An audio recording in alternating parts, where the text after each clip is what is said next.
selamat pagi dan salam sejahtera buat kita semua. Kami dari kelompok 6. Perkenalkan nama saya Eva Proditus, NIM 18010121 dan teman saya. Saya Faizi Arwi, NIM 1801022. Baiklah, kami akan mempresentasikan tentang pembuatan tepung mokaf yang akan dijelaskan oleh teman saya Faizi. Kepada Faizi, kami persilakan. Tepung mokaf. Mokaf sendiri merupakan kependekan dari Modified Cassava Flour atau tepung singkong termodifikasi. Prinsip pembuatan mokaf adalah dengan memodifikasi sel singkong secara fermentasi sehingga menyebabkan perubahan karakteristik tepung yang dihasilkan.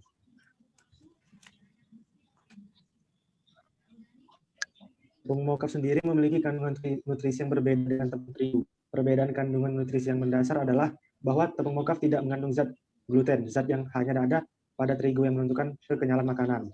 Tepung mokaf berbahan baku singkong memiliki sedikit protein, sedangkan tepung terigu berbahan gandum kaya dengan protein. Tepung mokaf lebih kaya karbohidrat dan memiliki gelasi yang lebih rendah dibandingkan tepung terigu. Sedangkan dibandingkan dengan tepung singkong biasa atau tapioka, tepung mokaf memiliki karakter derajat viskositas, daya rekat, kemampuan gelasi, daya rehidrasi, dan kemudahan larut yang lebih baik.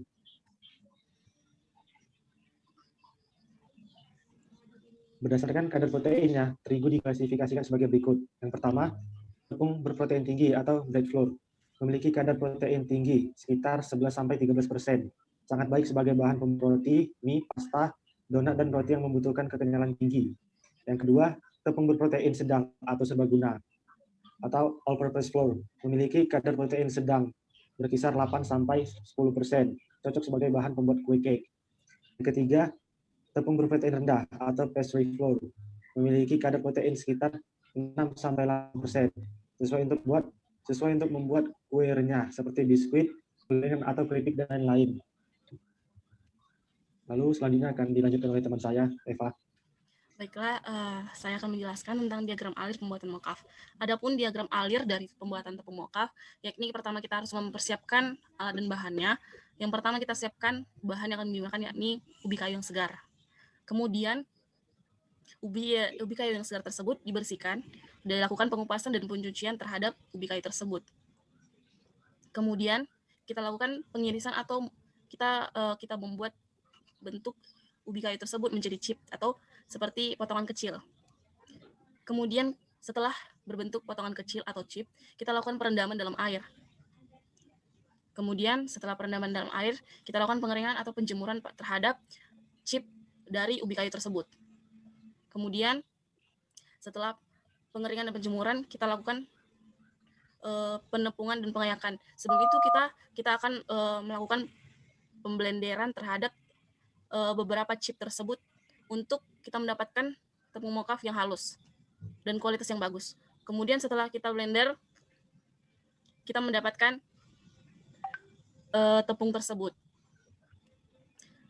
Setelah sudah mengalami sebelum pengeringan dan penjemuran, kita melakukan fermentasi. Kadar air pada ubi dihilangkan dengan cara ubi yang telah difermentasi tadi dimasukkan dalam mesin spinner. Mesin spinner tersebut atasnya ditutup dengan tutup toples dan kadar airnya ditampung dengan menggunakan baskom. Setelah itu, bentuk aluminium foil seperti persegi panjang, lalu ubinya sudah benar, hilang kadar airnya diletakkan pada aluminium foil tersebut dan dimasukkan ke dalam oven hingga benar-benar kering. Lalu ubi yang telah di oven kembali di blender agar struktur ubi menjadi halus dan diayak dengan ayakan, lalu tepung halus ditampung pada baskom, sedangkan yang kasar tersisa pada ayakan tepung halus dan tepung kasar ditimbang. Kemudian saya akan menjelaskan keunggulan tepung mokaf. Tepung mokaf mengandung kalsium, fosfor, dan serat yang lebih tinggi daripada tepung terigu. Juga tepung mokaf memiliki kaya vitamin C dan juga mengandung fitoestrogen, suatu hormon yang berfungsi untuk mencegah menopause dini yang biasa terjadi pada kaum wanita. Juga tepung mokaf lebih berwarna lebih putih dibandingkan tepung yang lainnya. Tepung mokaf juga memiliki aroma dengan aroma singkong yang hilang dan atau tidak beraroma.